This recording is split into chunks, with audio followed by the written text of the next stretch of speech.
Imagine, it's the early 1920s. Bacteria has been discovered, and thanks to past years' research, we now know that bacteria is responsible for infections as well as illnesses.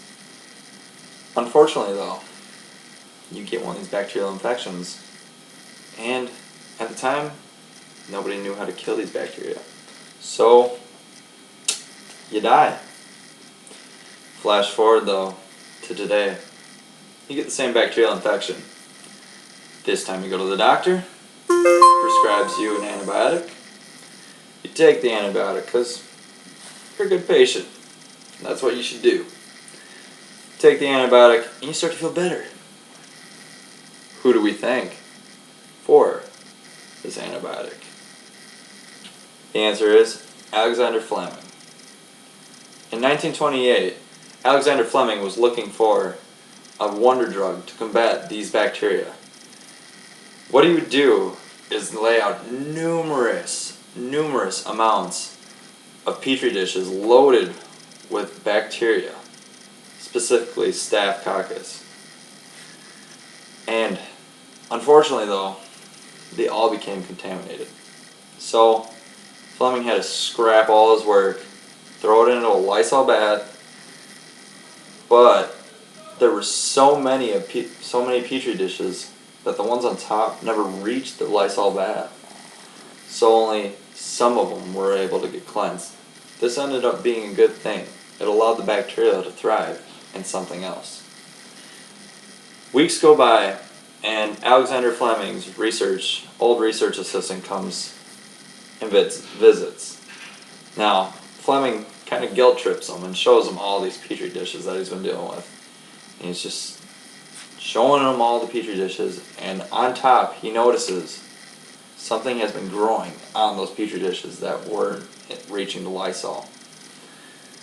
It was a mold, and the reason this mold caught his eye was because it was doing something remarkable. It was killing all the bacteria on that plate.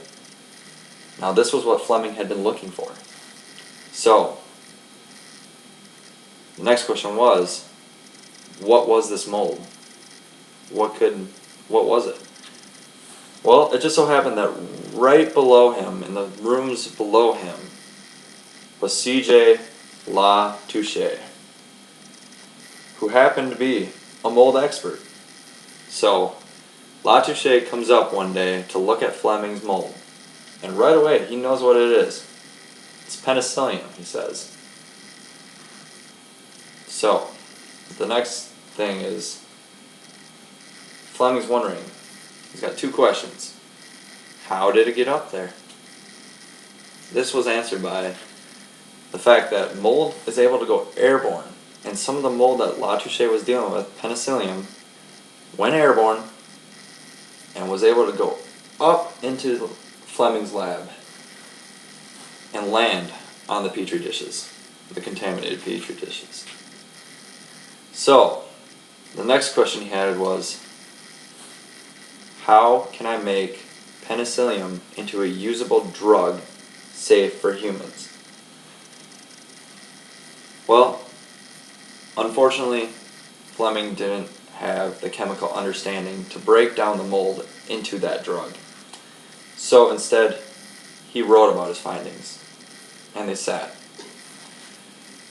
12 years go by. World War II. Bacterial infections are everywhere during this war. And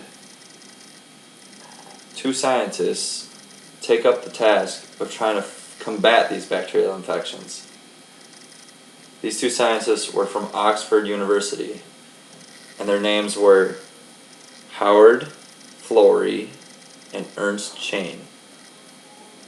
Now, these two scientists went straight to looking at old documents of science and hoping to find something that had been maybe missed or just hadn't been continued. And they found Fleming's documents, and they found penicillium. Now, these two knew how to break down that mold into a drug that we know now today to be penicillin. Because of these three people, we now have antibiotics for most bacterial infections. And they're the reason we're alive today. Thank you.